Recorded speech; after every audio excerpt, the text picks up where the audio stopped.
All right, let's do a couple of examples where we not only calculate how much product we can get, but we also calculate how much of the excess reagent is going to be left over. So we have a limiting reagent, a limiting reactant, and we also have the other one, which is an excess. There's one that's limiting, one we're going to run out of first, and one we're going to have some left over. So this first problem, we don't actually have to calculate how much product we're forming. We just have to figure out which one of these is going to be in excess, which one is, limiting, and which one is going to be left over, and how much is going to be left over of the one that we have in excess. So what we could do for this one is just figure out how much bromine would react with this much aluminum. So we'll see if we have enough. If we have more than enough, we'll just check on that. So how much bromine do we need to react with the 6.470 grams of aluminum? Let's figure that out. So the first step is to convert the grams of aluminum into moles of aluminum. Then we can use the coefficients or the molar ratio to start talking about bromine. And then multiplying by the molar mass of bromine. So I come out with 57.48 grams of bromine are needed. And that is not how much we have. So we are definitely going to run out of bromine first. This is the limiting reagent. So now that we know that bromine is limiting, let's see how much aluminum we are going to react with this amount of bromine. And then the rest of the aluminum will be left over. So we'll go ahead and do a gram to gram conversion, this time from bromine to aluminum. And this comes out to be 3.087 grams of aluminum. So if we react 6.470 grams and we only need to have 3.087 grams actually reacting with the amount of bromine we have, the rest is going to be left over. So if we put 6.470 grams of aluminum into the reaction, but only 3.087 grams of aluminum is needed to react, when we subtract that, we find that we have 3.383 grams of aluminum left over. And then if we want to have the moles that are left over, we can convert that to moles. So the amount of moles of aluminum that are left over is 0.1254 moles of aluminum. That is the 3.383 grams of aluminum that are left over. So those are the two answers to this question. With this second example, we want to know how many grams of product we're going to make. So we can treat this as a regular limiting reactant problem in the beginning. So we'll go ahead and figure out the amount that can be made with each of these reagents, and then we will choose the smaller number to know how much should be made. And then we will know which reagent is in excess and which is limiting, and we'll be able to back calculate how much of that reagent is left over.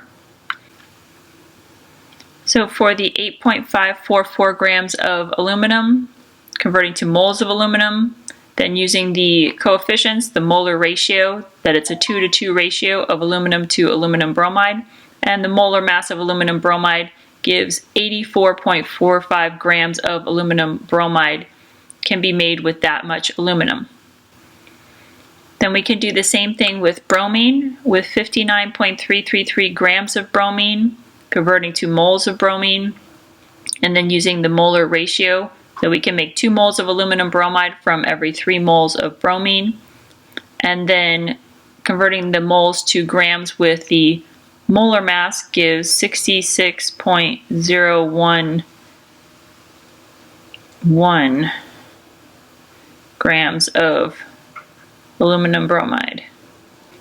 And so the amount that we can actually make is this smaller number. After that, we will run out of bromine. And so it looks like the leftover, or the excess reagent, is the aluminum, and the limiting is the bromine. So the aluminum is going to be left over.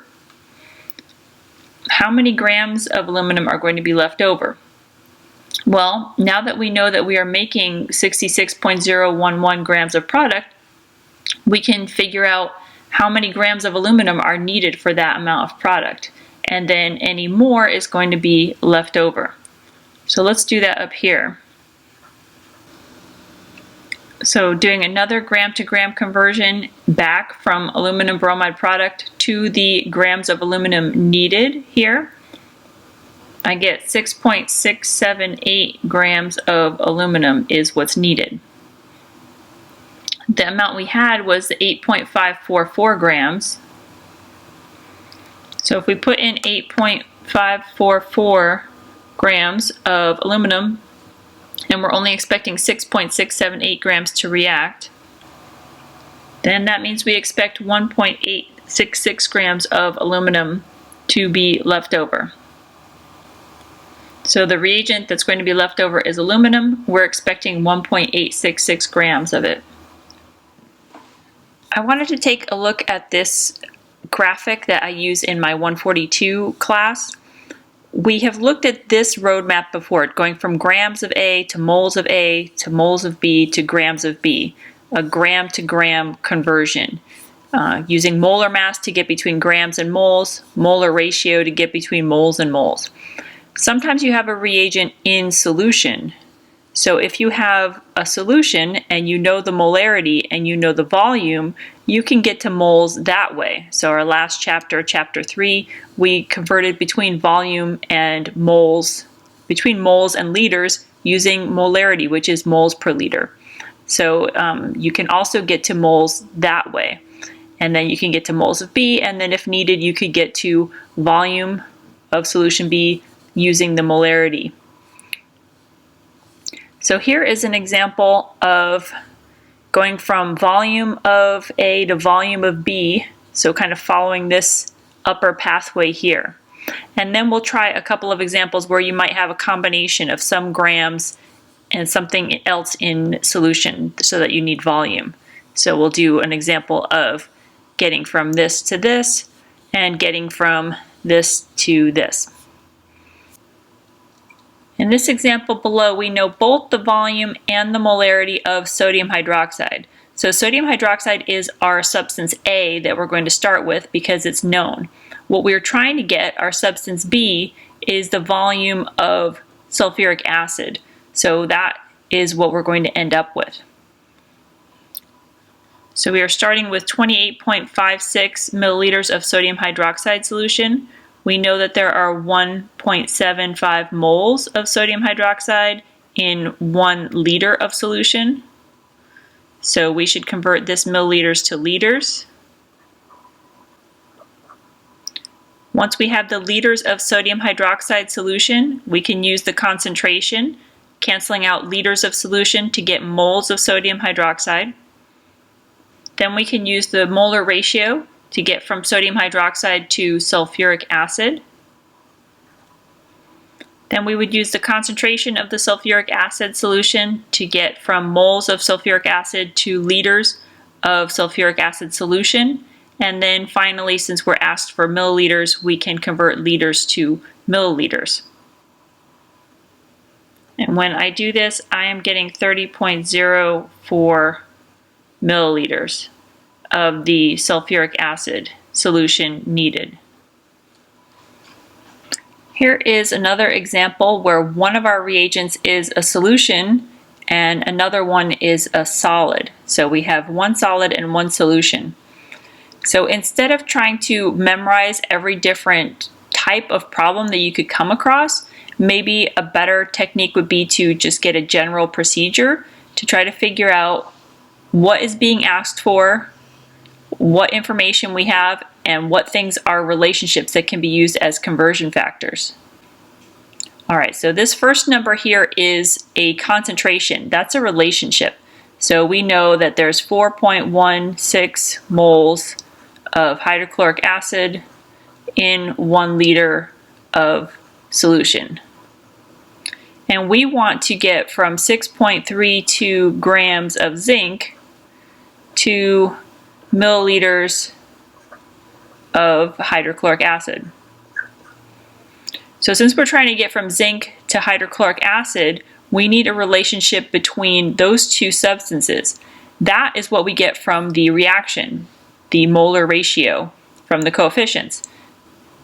Another relationship we know is that 1 mole of zinc equals 2 moles of hydrochloric acid. That's the relationship there from the coefficients.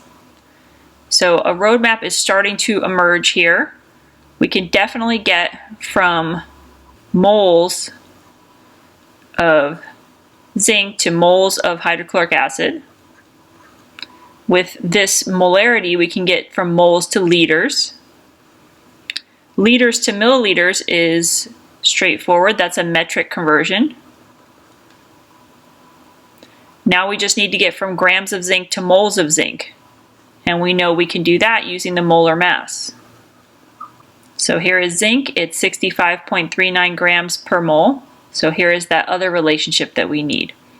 So if you start making a list of the relationships that you have and see what those relationships allow you to do, what they allow you to convert, then you can start to get a little bit of a plan how you're going to approach the problem. Now let's go ahead and follow this plan. Our first step is using the molar mass to get from grams of zinc to moles of zinc. Our second step is to use the molar ratio to get from moles of zinc to moles of hydrochloric acid. Our next step is to use the molarity concentration to get from moles of hydrochloric acid to liters of hydrochloric acid solution. And then the last step is a metric conversion from liters to milliliters. And that gives us 46.5 milliliters of hydrochloric acid solution. So let's try this example now, figure out what's being asked for, what you're starting with, what numbers represent relationships, and then we'll see if we can make a plan for how to approach this problem.